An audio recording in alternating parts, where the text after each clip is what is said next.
I raised him with my own hands. So when he looked at me one evening and said, "You're embarrassing me," something inside my chest went quiet. That silence? It was louder than any shout I had ever heard.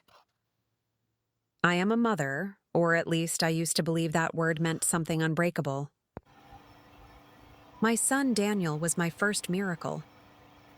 I remember the night he was born, the rain against the hospital windows, the way he wrapped his tiny fingers around mine as if he already knew the world could be unkind. I promised him then, in a whisper only he and God could hear, that I would protect him from everything I could. I kept that promise, even when it cost me myself. His father left early. No dramatic goodbye. Just an empty doorway and silence that never fully healed. From that day on, it was Daniel and me against the world. I worked longer hours than my body liked. I skipped meals so he wouldn't. I smiled when I was tired because I didn't want him to grow up afraid. And for a long time, it felt worth it. Daniel grew smart, sharp, ambitious. Teachers praised him. Neighbors admired him. They used words like bright future and special boy. I would nod and thank them, pride warming my chest, never realizing that somewhere along the way, admiration was turning into something colder, distance. It didn't happen all at once. That's how these things work. First, he stopped telling me about his day. Then he stopped eating dinner with me. Then he started correcting the way I spoke, the way I dressed, the way I existed. "You wouldn't understand," he'd say, sighing like I was a burden he'd been assigned, not a woman who carried him for 9 months. I told myself it was just age, just stress, just life. Until the day I overheard him on the phone. "I can't bring her," he said, voice low but sharp. "She's difficult. People judge.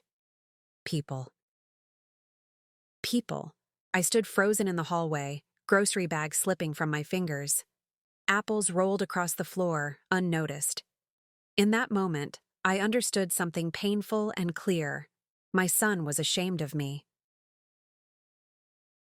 That was when Mara entered the story.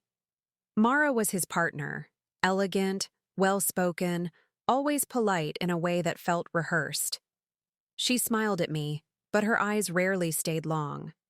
I noticed how Daniel straightened when she was around, how his voice softened for her and hardened for me. At family gatherings, he would interrupt me mid-sentence, correct my stories, laugh gently when I spoke too much, as if I were a child. Once, when I asked him privately why he seemed angry with me, he looked at me like I had asked something unreasonable. "You depend on me too much," he said. "It's suffocating." That night, I cried quietly so he wouldn't hear. Old habits die hard. The real betrayal came later. It always does. Daniel had asked me to sign some papers. "Just routine," he said. I trusted him. Why wouldn't I? He was my son. I didn't read every line. I didn't ask questions. I signed. Weeks later, I learned the truth from a stranger at the bank. The house. My house. The one I had lived in for over 20 years. It was no longer mine. I remember sitting across from the bank officer, her voice careful, professional, as if softness could soften the blow. I remember nodding as though I understood, even though my ears were ringing. When I confronted Daniel, he didn't deny it. "You weren't using it properly anyway," he said calmly. "This is better for everyone." Everyone. I searched his face for the boy I raised, the one who used to fall asleep on my shoulder during bus rides, the one who used to say, "Mama, you're my safe place." I couldn't find him. I moved out quietly. No shouting, no scenes, just a suitcase and a heart heavier than it had ever been. I stayed with an old friend, Esther, who listened without interrupting. She made tea. She let me speak. She didn't rush my healing.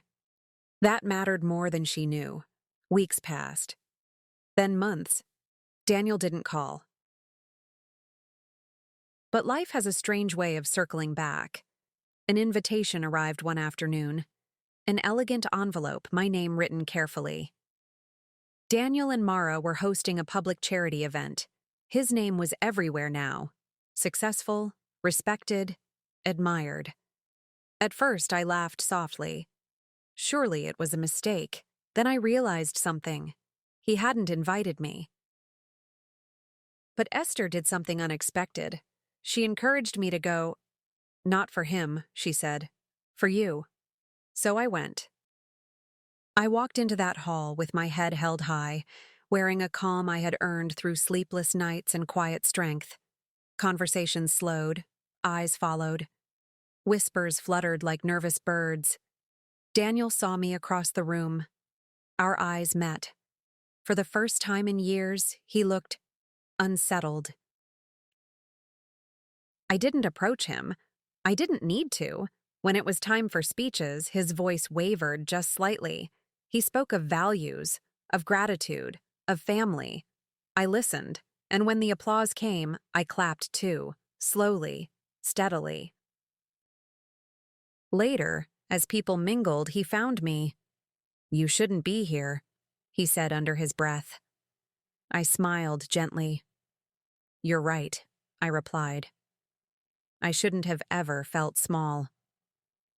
Something shifted in his expression, not anger, not pride, fear. I left soon after, my steps light, my heart steady. That night, I understood something important. Betrayal can break you, or it can free you. I am still a mother, but I am also a woman who remembers her worth. And silence? Silence is no longer my weakness. This reminds us of a painful truth. Betrayal doesn't always come from strangers. Sometimes it comes from the ones we raised with love and sacrifice. In a world that rewards image over integrity, emotional debts are often ignored, and quiet sacrifices are easily forgotten. Love should never require silence, erasure, or self-abandonment. Being a parent does not mean surrendering your dignity.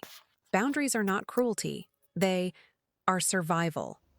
Healing does not begin when others change. It begins when we remember our worth and refuse to shrink for acceptance.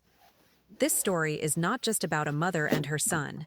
It reflects a modern reality many live through silently. And if you saw yourself in this story, know this. Choosing yourself is not abandonment. It is strength.